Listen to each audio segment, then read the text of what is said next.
say some small stuff on it. Yeah. Or we can talk about your meme tournament. Your I don't even know what you call that monstrosity. We'll call it the King of Abyssal tournament. Yeah, just the king of exactly. Should just be King of Terran. That's pretty much what it is. Just like who's the king, Pretty much. Once and for all, because Aegis has already given up. He's switching to Zerg.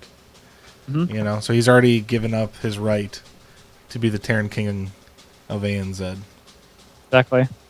R.I.P. Igers. He never stood a chance.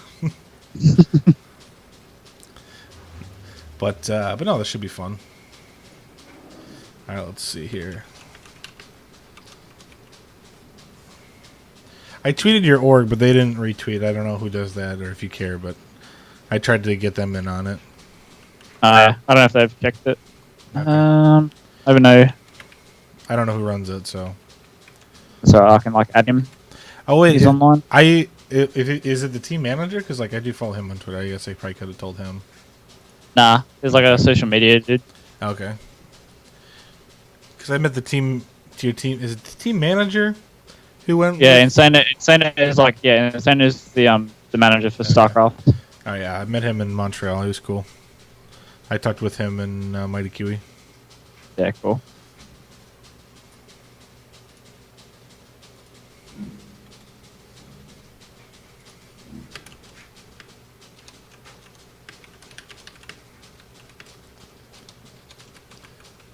Oh my god, can I spell? Jesus. Championship.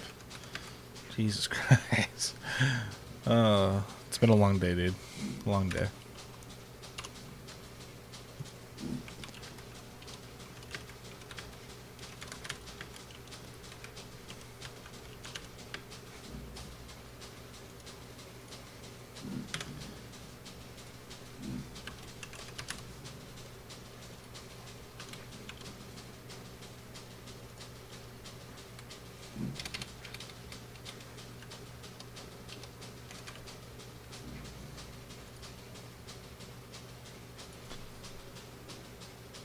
Alright, cool. Alright. Got all that set up. And tweeted, so you should see that if you want to retweet it or whatever. Here, I'll let everyone in my Discord know as well.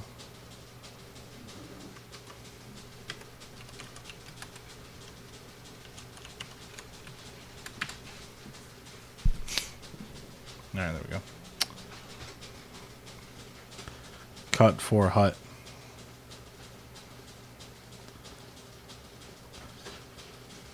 What is that meme? I don't remember.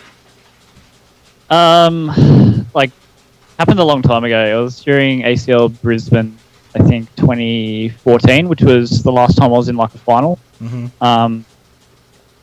And I don't even know where it came from. I think just Twitch chat started spamming that shit. It was just cut for yep. It's cut for HuT. There was another guy called Pez. They were Les for Pez. Okay. We've got Seether, Sheldon, IRL. So rub your belly for Shelly. I don't know. Australians are just fucking weird, dude. Yeah, dude. See, what's the what's your undies thing could totally be a real fucking thing. You keep coming up with way worse than that. Yeah, I know. So, wait, you guys can hear that fan? If you can hear that fan, let me know. I'll shut that fan off. I've got this janky old fan that one of the blades broke off, but it still works. But now it's just super loud and unbalanced, so it kind of wobbles. But I still use it. I'm just used to it now. But I don't want the stream to endure that if they can hear it. Rub your belly for Shelly. That is a good one. Got my dick out for Nick. I suppose that works better if you say it with an Australian accent. That doesn't sound as good with an American accent. You dick for Nick. But cut for HuT. But I don't know. Let's get it rolling, man. So welcome to the show, guys. We have a special Dang Trying episode coming to you from a Tuesday, not our normal schedule, but wanted to get this fine gentleman in to talk with us about his most recent win at PSL, and he kind of had a little bit of a fuck up during one of those games. Do you want to talk about that a little bit to explain what happened?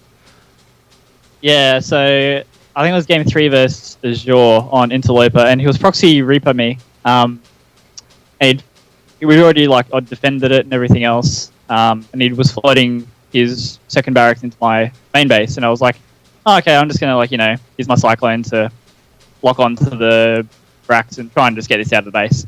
And then I'm clicking my normal hotkey, which I think is E, to do it. And I'm like, no, it's not happening. So I'm like, because Craig was basically Azure was 2 seats next to me. I'm like, wait, I need to pause. And I just said sec, pause, and then for some reason I just F10N and leave the game. So yeah, I was just like, oh fuck, and then Azure was like, yeah, and everyone just started laughing. I was just like, oh my god. But luckily he was quite okay with me, having the recovery of the replay. So yeah, we continued from there, and luckily I won. So shout out to Azure for allowing me to win that game. He's much appreciated. He's a good dude for honoring that. He is. So top dude. No, but it was funny because then we had the clip of it, right, and we could hear you from the casters. Oh fuck. Yeah, I was probably I was literally in 2 rooms across, and that's how loud I was when I said it. So yeah, it was quite funny at the time, but yeah, I was I think just trying to maintain positive mindset during all that, because actually about 5 minutes before that, my PC actually ran out of time, and I didn't realize, so it actually logged out mid game. So we actually had 2 recoveries of that game. So yeah, I was just trying to not get flustered and just sort of relax and take it easy and just kind of yeah. Yeah, well, obviously, funny. Obviously it paid off because you had won. Tell us a little bit about the venue, because obviously, for those of us that didn't watch PSL, it was down at the shit. I had it. What was it called? Zen Gaming Lounge. Right, the Zen Gaming Lounge, and Proby kind of had it all set up, and he said, it was kind of like a multi-tier place. Upstairs was some bean bags and some viewing screens. So it sounds like it was a pretty cool setup. What did you think? Well, it's the second time we've been there for the PSL lands. We had Winterland before that, which came second in, and now the Springland. Venue's actually really good. I mean, it's just your typical net cafe. You've got 2 levels of PCs and everything else. We get a certain area on the second level, so it's basically 20 StarCraft dudes just shoved in one corner of the net cafe, which is quite good. That they could accommodate that for us. And then the third level is basically they got an event room, conference room sort of thing. So I don't know if they do viewing parties or anything else up there, but pretty cool. We actually had free sausage sizzle on the day, which was awesome. Because we didn't have any food last time. Had to make the trek to Macca's or whatever else was close by. But yeah, free sausage sizzle is always appreciated. Dude, we just need to get Macca's to sponsor PSL, right? They already sponsor the WCS. Let's just venture further in, right? That's it, man. Get us some free Macca's. We'll show it on stream every time. It's fine. I've got no problem with that. Well, at WCS finals, they were giving away vouchers for McDonald's, so that was always good when everyone wants to get always an extra reason to go, right? Free Macca's. Yep. You can't complain. You can't. That's it. You just can't. But no, that's cool. Pro was kind of telling us last time I had him on. The Zen Gaming Lounge is really one of the best places. It's not one of these shitty ran ones. It's they really have a really nice setup to take care of the place. It's really cool. So I think it's really awesome that you guys have a really fun, homegrown, the local, big tournament like this, right? Where you have a big turnout, all the locals kind of get together. Besides for WCS, right? But this is kind of that intermediate, where people will just show up, to have a good time, to watch some fun games, and to just enjoy, StarCraft as a total. Yeah, definitely. I mean, shout out to Probe for bringing these on, because we've also got, he does a monthly online tournament as well. So, I mean, basically every month we've got, he's doing something to the scene. We had a national circuit a couple of years ago called ACL, So they would do either 2 or 3 LAN events a year. So you'd have Sydney, Brisbane, and Melbourne. Usually is the places. Then eventually cut down to Sydney and Melbourne. That was like sort of like the big thing for the Australian StarCraft year. We'd have a lot of people coming over. I know Bliss flew over at some point. I think for a Sydney ACL. We had King Kong, who was very, very scary in a lot of the ACL events. Yeah. And it was sort of like, the pinnacle of our year in StarCraft, just to see who's where in terms of skill level and everything. Obviously, once WCS came in and sort of replaced that in terms of prestigious tournament in our scene. But I mean, yeah, again, shout out to Probe for keeping pretty much like the top tier players ticking on every month and every couple of months when he does the PSL venue lands. So yeah, absolutely. That is one of the cool things about the Australian scene too. Is your WCS qualifier is actually a LAN tournament, whereas for NA and for EU it's just an online. Just online as well as like the Taiwanese one, the Chinese one. Like it's just all online. But it's cool for you guys that everyone is able to get together. I think the last couple times they've had Maynard and Zeph come and cast. And they always do a really great job. It's always great to see them getting more attention, right? Like I feel like it's almost like it's obvious, right? But for some of the people that don't pay attention, to the ANZ region, like they're not even familiar, with them as a casting tandem, and they're they're really great together. So I think it's a cool opportunity once that the WCS took over and started letting it be more of a local thing. It actually, I think I actually chose to watch that over the NA qualifier. Like that's how much more I wanted to watch ANZ. As I just wanted to watch it just because I was like, I know everyone here. Like it's a really great production. Like it's a LAN. Like LANs are always a little bit more fun than online cups anyway. So definitely. I mean, ASL does an amazing job with the production. They've got their own studio out in Western Sydney, where they host all the events. So like it's a really amazing venue that they've got. Yeah, it's a lot of fun. I mean, I couldn't actually qualify for any of the WCS this year, which is that was basically like the down of my year. So I actually offered to ESL to be just give a helping hand basically, and it's basically the same guys at ESL who were running ACL for us. So I've had a lot of contact with those guys over the years, so they were more than happy for me to jump in and just give a hand whenever they needed it. So I think the last 2 WCSs I was basically player manager at, so just making sure all the boys and everyone else is accommodated for and whatever else. So yeah, it was a lot of fun, but I mean, I'd 110% rather be playing. That's definitely my goal for the next year. Absolutely. So with this win, at PSL, obviously, how do you think your season went overall then? Like, do you feel like this is kind of like a drop in the bucket, because you weren't able to qualify for WCS, or does this kind of make up for, maybe not getting as far as you wanted to get? Yeah, I mean, like I only came back to competitive StarCraft at the start of this year. I'd previously taken, I can't remember how long I had off. I think from the end of HuT until pretty much start of this year. I don't know how long Legacy was out for. I played a bit of the beta, but pretty much I didn't touch StarCraft at all during the majority of that time.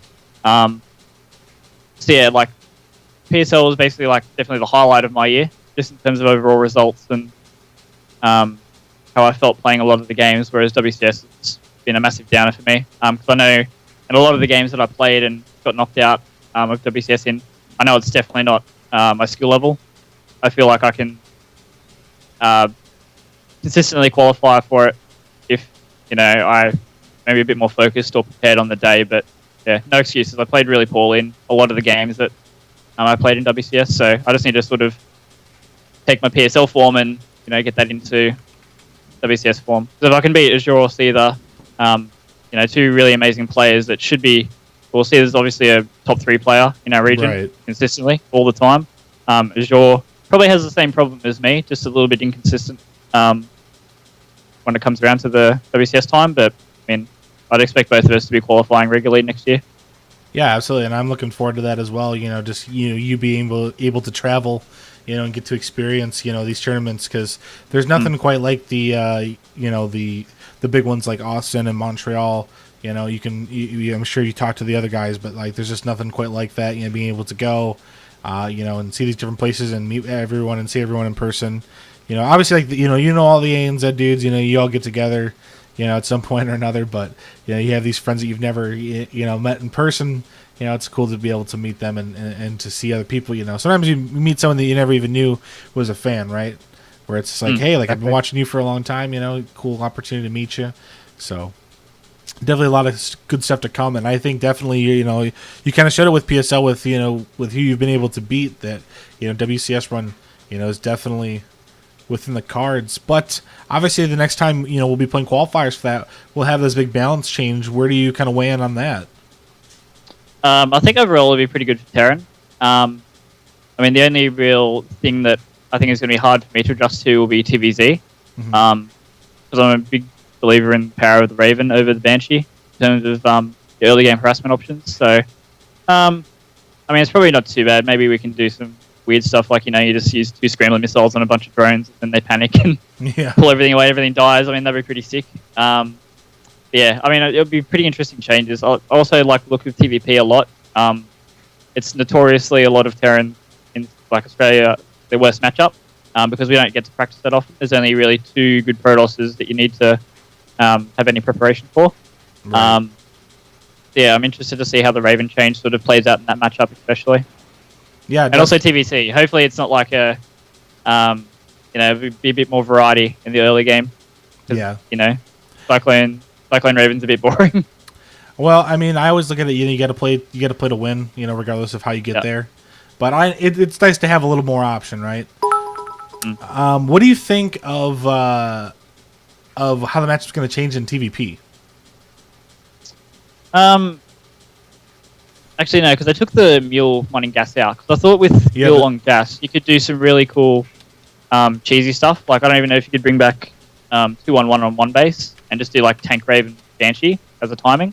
But I think like Raven in general as an opening is going to be a lot better. And also Cloak Banshee in general I think is going to be a lot better because a lot of Protosses have basically said, oh sick, like mine drops aren't as scary anymore. We can just go, Forge, Twilight, right. And then, a Cloak Banshee rocks up and then you're like, oh, I hate this matchup. So, quite keen to like play around with that when the actual patch is finalized and whatever else. But I think it'll be good changes overall, especially for TVP. Mothership Core is definitely the most anti-fun unit in all of StarCraft.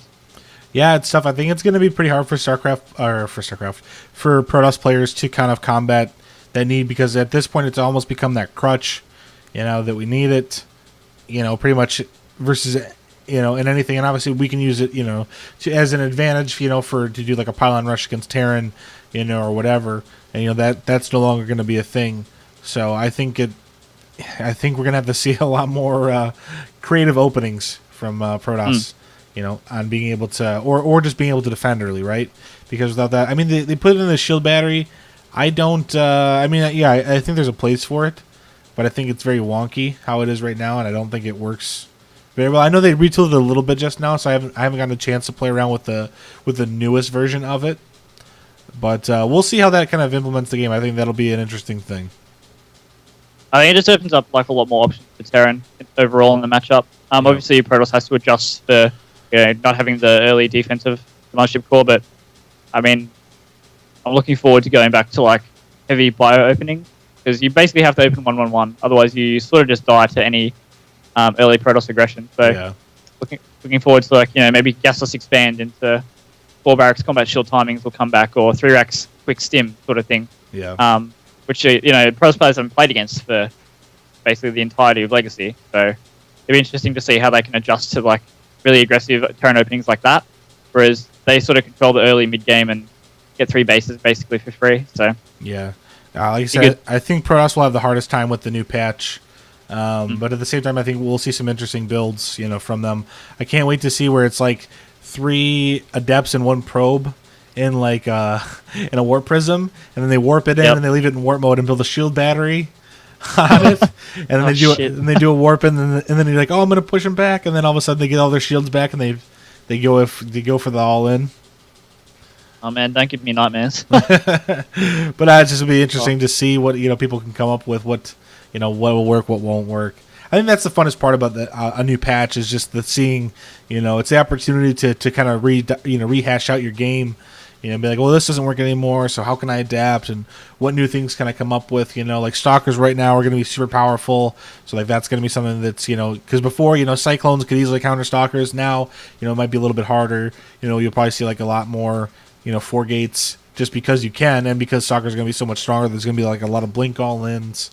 So I mean, who knows? At this point, it's it's anyone's game. There's been the idea of rushing ghosts, right? Because you have the the low energy the no gas ghost, so you're able to get cloak without research and then just roll right into the base. So there's gonna be some crazy stuff. There's gonna be some crazy all-ins that we're gonna see come from this.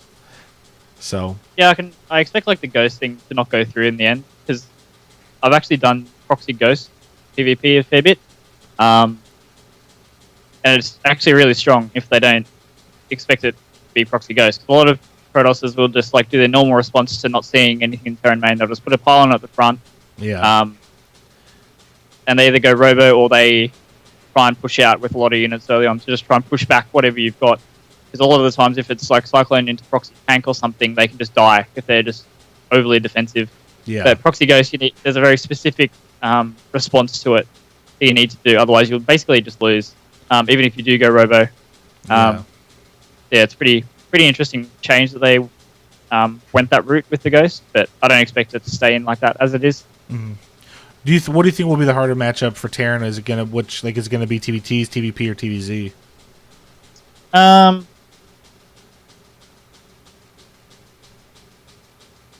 Really sure. I mean, TVZ probably just in terms of your harassment options. Yeah. At the moment, a lot of the meta is just revolving around Hellion drop or Hellion Raven. Obviously, Hellion Banshee it's been good for 7 years, so it's never been bad. Right. It's always kind of worked. Yeah, but we'll just have to wait and see. I mean, as I said, that's not one of the changes I'm looking forward to, but I mean, I think overall the Raven is a dumb unit as it is. So yeah, I think it's cool that they're looking at reworking it. I think I like the idea of them playing around with units, like especially like the Stalker. Just to go back to Protoss just for 1 second, it's been a unit that's been in since Wings, and really hasn't changed. I mean, it's always kind of been just the same unit. I mean, everything else has kind of been retooled, and that's just been one unit that's just like got nothing. Right? It's just like no, like it's just like it's fine how it is. So kind of interesting that they're playing around with it a little bit. But yeah, because I was talking to Caesar about it, and he was making the point that Stalker does the same DPS, so it doesn't change too much. But I just said, well, when it's kiting, it's taking less damage because it doesn't need to stand and fight for as long. You know what I mean? So it can actually, because of the attack delay being stronger, it can kite and take less damage overall. So yeah, it'll be interesting to see how the Stalker change plays out, but I don't expect it to, obviously aggressive options are going to be probably a little bit stronger, but overall I don't think it's going to be massive. And then they were saying, it'll snowball a little bit better with upgrades as well. So like it should actually be, not the answer to Muna, but more viable, to help with, muted defense, because obviously like right now, it's like if you don't have enough, like it's kind of like, okay, well those are all just going to almost die for free, it feels like. So where now, the Zerg's got to be a little bit more wary, Protoss are a little more comfortable, being able to, help fight off a Mutaflock with Stalkers as an option. So, but yeah, very cool. I'd expect Stalker Colossus to come back in a big way. Yeah. I don't know about PvZ, but I think PvT, like Stalker Colossus, will be back to being one of the most viable openings. So, what do you make of the disruptor change? Being the Nova blowing up upon impact, about like basically the first thing that it hits, instead of kind of turning it into the Protoss Baneling, if you will. Except for I'm not really sure. Yeah, I'm not really sure how they fix it, because obviously it's not in a good spot at the moment. Mm-hmm. I mean, disruptor play was already so rare on ladder. There wasn't too many players that were very good at it, so it's hard to say what they need to actually do, unless they, I don't know, change the amount of units that need to be within the radius or whatever before it explodes, or maybe make it shoot longer but have a less of a duration on the actual. Sure, yeah. Mess with the cooldown times projectile or whatever. Yeah, yeah, something like that. Because I think it's not in a good spot as it is. I mean, obviously they want to, I don't know, tone down on the amount of game-ending early game stuff whether that's a Yeah. mine, disruptor, or whatever it is. But I I don't think it's in a good spot. I think the one thing I do really like about the disruptor though is the comeback potential, right? Yep. Like we've seen, and there's been games where like someone's been down, they land a couple good disruptor hits, and then they win, right? So it's like one unit that really does have like that comeback potential, which Blizzard kind of talked about, like, hey, we want more of a comeback. That's why they're changing the mineral patches, to include more minerals and stuff. So I think this is kind of a cool. I think the disruptor was that cool thing for Protoss. It's kind of like it used to be, one behind go Dark Shrine, right? Like I gotta go DT, so I want any chance of getting back into this, right? Well, like this kind of allowed for like that other option. I feel like for the other races, there's not quite like the same like answer, like as like there is for like if I'm behind, like I've got to go for this. But I don't know. Like you said, it wasn't in the best place, but I think it still needs to be kind of retooled. Needs to be viable. So. Yeah, I think like versus Zerg, it's the biggest issue because I was watching that M Canning clip where like he just gets jumped by Ling, and then like he loses half his own army essentially because he's got Lings on top of Stalkers or whatever it was. So yeah, it's obviously something they need to look at. Yeah, absolutely. But yeah, I mean, just again regarding balance, I think it's great. I know it's harder for players, but I think it's good for the fans, to get to watch, like the new stuff. I think that's always super exciting. How long do you approximate? Do you think it'll take you to kind of get it figured out, or at least for the region to kind of get its meta figured out? I don't think anyone has got StarCraft figured out. You know what I mean? Well, with it changing, we get a meta, and then the meta, will change with something, of course. Yeah, I think like within the first month, you've just got a lot of people doing a lot of different styles. Before you see a lot of the really good Koreans basically dictate what's good and what's bad, and then we basically just follow them like sheep. So they know best. So right. So real quick before we move on to our next topic, something I want to talk to you about is obviously like. A lot of NA players like to complain about like playing against Australians because of ping, right? When it goes both ways. But from what I've understand, from the most of the ANZ players that I'm talking to, most of you guys play on Korea because it's better ping for you. It's a better you get better games because you're trying to challenge yourself anyway. So I mean, I think these NA players kind of need to cool it. I think they're kind of blowing it out of proportion because I think the majority of the Australian players are actually playing in Korea. I think they're actually just playing the Brazilians. Yeah, I think it's like blown out of proportion a little bit. You don't actually play that many Australians. Like, there's probably, I don't know, I'm going to say like 8 players that actually consistently play NA that you're probably going to hit. And if you're at like, the upper skill level, you're probably not hitting any of them. Like, I think Mighty Kiwi, probably the highest rated NA player. Mm-hmm. Sorry, Australian player. Australian player for NA. ANZ player for NA, yeah. So he's probably going to be like one of the only ones that the top players are actually hitting consistently. But yeah, I don't know how to fix it because like I can understand it's dumb for them to be playing on Australia server. But a lot of the time I think like if it's an Australian versus an American, it should just be forced US West. Yeah. That's like 200 MS. Like it's completely playable for us. Whereas, like, if it's central, it's like 260, and then if it's east coast, it's like into 300s territory. But yeah, like, it's you either force US West or whoever is the higher MMR gets server preference. Right. Yeah, I'm kind of lucky where I live. For some reason, I'll get 90 to Europe if I want to let it on EU, and then I get like 180 to Korea. And That's pretty good. And I live in the central US, so like I have a pretty good connection. Surprisingly to both, which is kind of cool for me. It would be better if I actually played seriously, I guess, but it is what it is. But no, that's cool. And then personally, you find yourself playing on Korea more than anything else, then? Nah, just PUBG really. Don't really play StarCraft. Okay. Fair enough. Yeah, no, mainly Korea. I get like 170, 160 MS during the day to Korea, so it's quite good. At night, it'll probably spike to like 200. Yeah. Maybe play a bit of NA then, but I mean, I'm very big on playing customs a lot more than I am playing ladder. So, are you actually playing a lot of PUBG right now? Yep, a lot. I feel like too much. You know what though? I feel like PUBG is. I can't remember. I think it was you, Thermal, who came up with this. You need to find yourself a game that pisses you off more than StarCraft 2. That way, when you lose at that game, you go back to Oh. StarCraft 2. And I feel like PUBG is that game for me. I don't even think that's possible, man. To be honest, like StarCraft is just so frustrating to play sometimes. Because I sort of play with Seether a lot.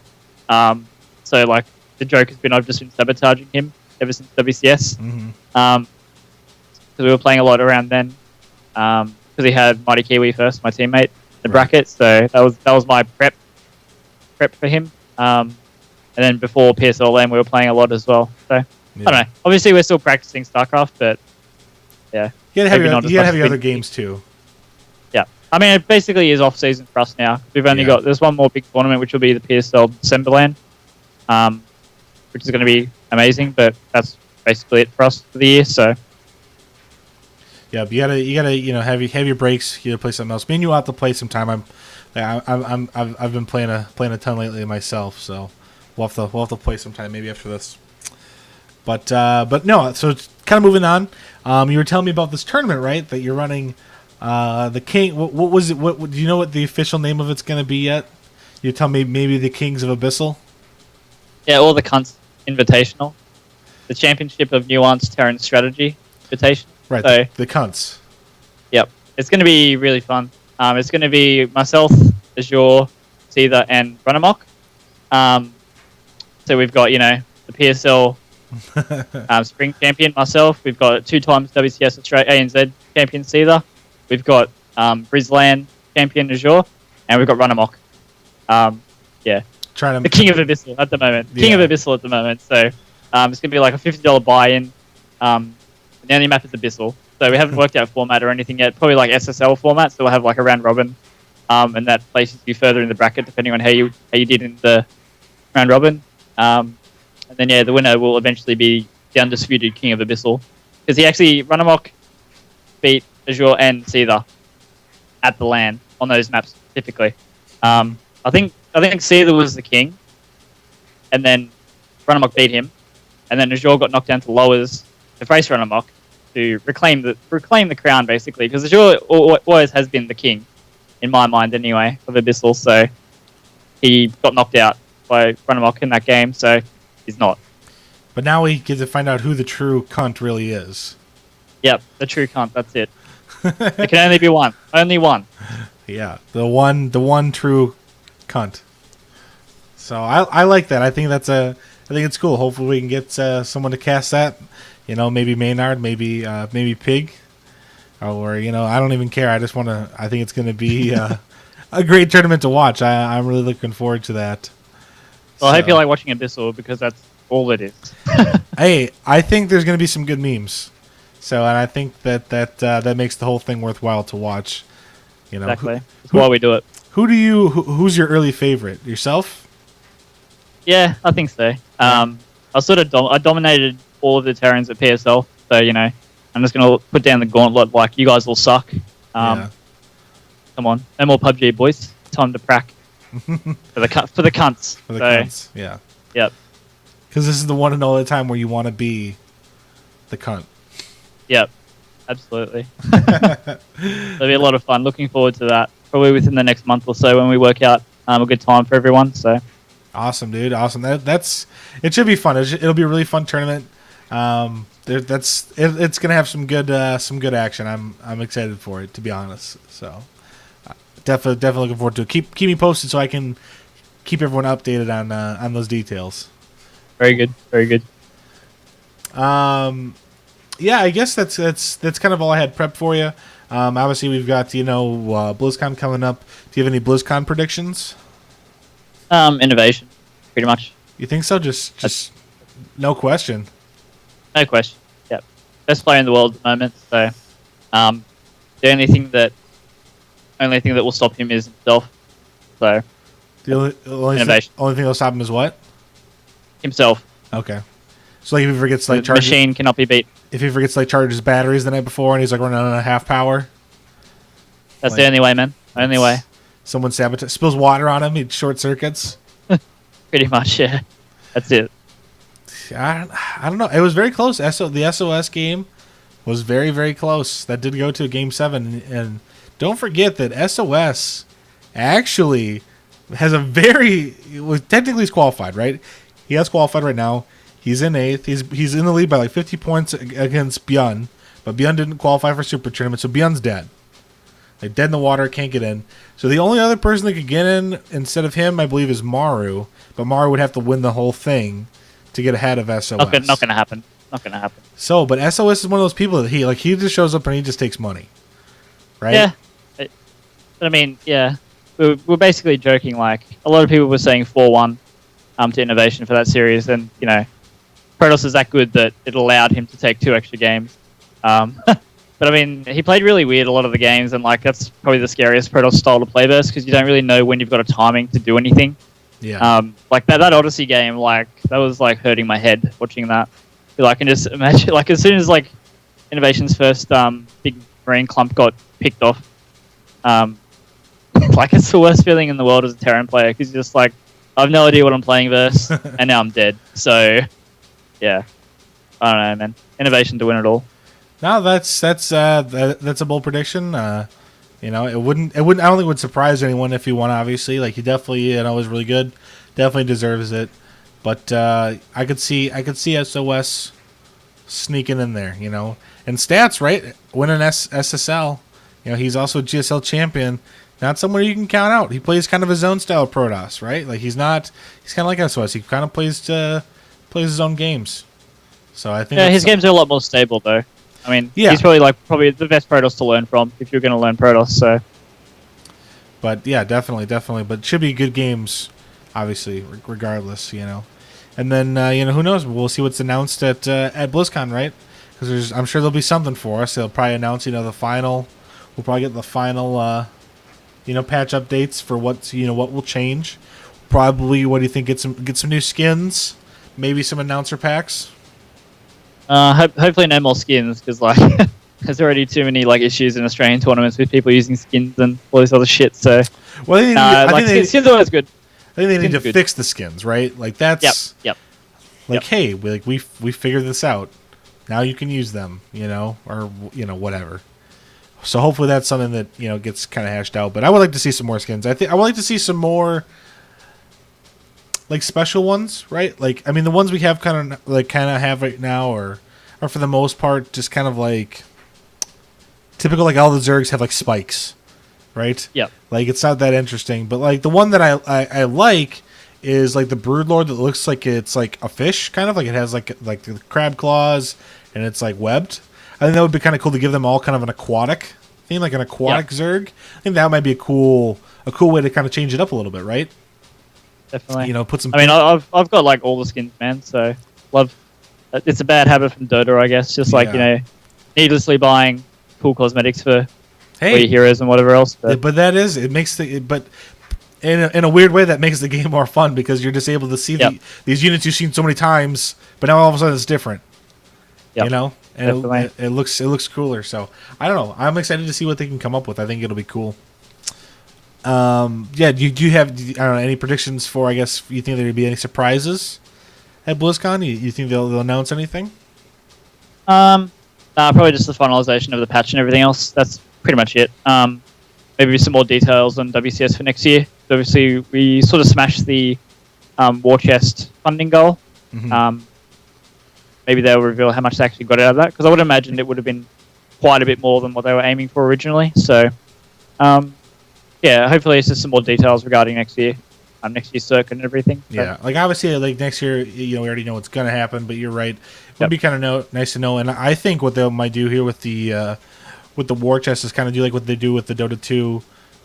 What is it? The compendium. Compendium, right? Where they do that yearly, right? And it allows us to get in-game items, but to further support, the esports, the pro scene. And to further fund, the tournaments that we all love to watch. So I think that's a perfect model to kind of copy, and I think that it works for our game and for our community. Definitely. So they just got to keep pumping stuff out, right? Like we need the Maynard sound voice pack, we need the Pig sound pack, all the WCF Roddy Todd. Could you imagine every time your supply box here, look at the supply, like that's gonna happen? Like it's not even a question. It is. If it doesn't happen, kill me. Because that needs to happen. Like, the more stuff the more stuff they record and get into the game, the better it is because it's some more money that's going back towards StarCraft. So yeah, all for it. Absolutely. Which of the current sound or announcer packs is your favorite? I just use like Nova at the moment.